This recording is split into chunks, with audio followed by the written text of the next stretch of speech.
First, as a Melburnian, I can tell you people have had a gutful of the now weekly protests that attract the usual rabble of anti-Israel thugs right out of activist central casting most weekends. After the events of last weekend caused headlines all around the world, and our reputation is one of anti-Semitism and weak government responses, I'm pleased to say we haven't got that today from the Victorian Opposition leader, who's released his own plan to restore law and order. And I'm pleased to say it was about action, not more words. Liberal leader Brad Battin joins me now.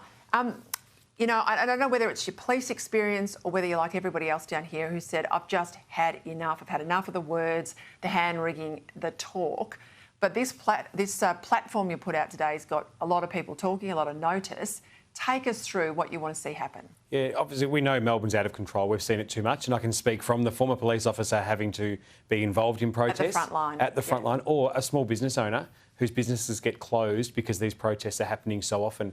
So we've actually said we're going to come out with a registration system. So we're going to say to people, if you register your event, the Victoria or the protest, the Victoria Police can work with you to make sure you've still got your freedom of speech. It's just a matter of location. Are they going down the same route every time? Is it going to be safe? What police resources? It keeps the community safer.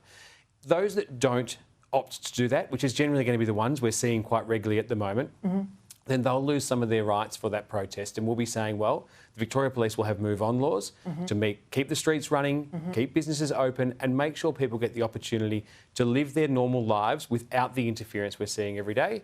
And there's going to be pretty strong penalties if you don't abide by those move-on laws or you return to an exclusion zone. Yeah, I don't think we tolerate anymore these protesters, pro-Palestinian and other activists who want to stand outside a synagogue.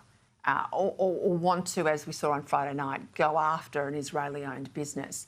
I mean, go there and protest somewhere, fair enough, in the city, use your registration model, but not where it's meant to be intimidation and threatening behaviour. I mean, that's where I think we all draw a line. Yeah, there's a big difference between standing outside of the Victorian Parliament with a sign that says, I'm protesting X. We've got no problem with that. Actually, I encourage that. That's part of our democracy. I do have an issue when they go to a restaurant and they're targeting people because of a faith or because of their background. Or a synagogue on Friday night. The synagogue was offensive. And we've seen this too often now. And if this was a once-off story, I'd be glad to come on Sky and say it's a once-off and moving on.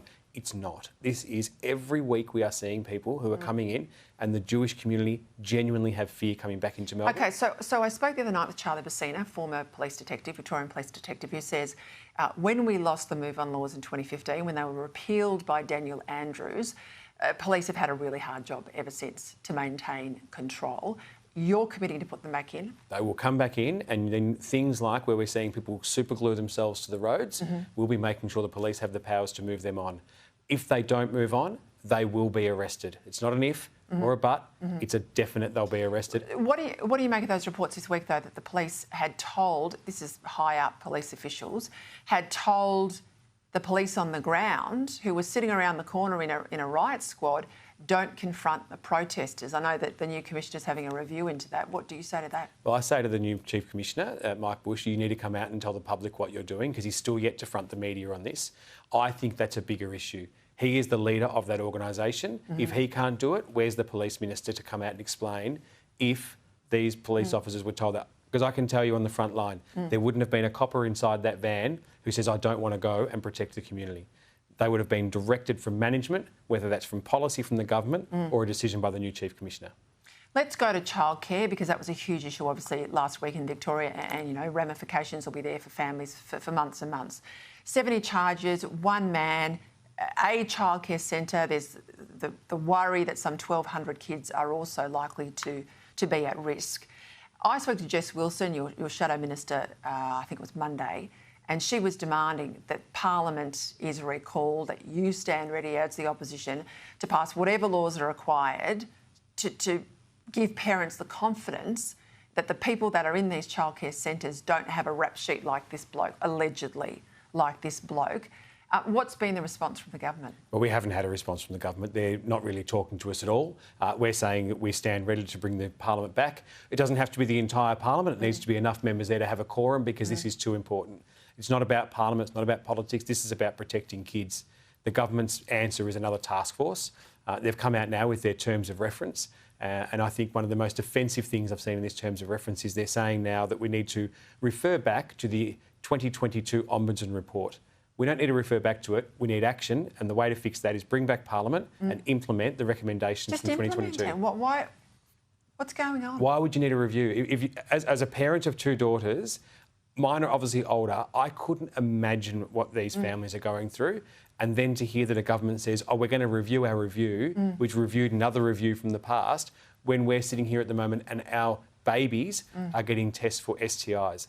This in itself is absolutely offensive. The government have no excuse. Bring the Parliament back.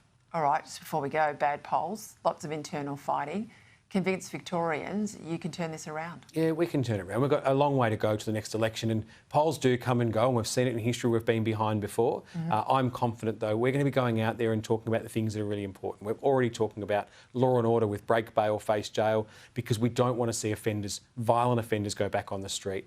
We know that housing is a massive crisis, and we've already said that we'll scrap the stamp duty for all first home buyers up to $1 million. That will have a big impact and put money back in people's pockets, and we know that energy is a massive issue here in Victoria, and David Davis is doing a great job in getting our policy ready so the community can know that not only will keep the lights on, we'll keep the prices down. All right, keep talking to us because this is the stuff people want you to focus on. Great. Thanks, Peta. All right.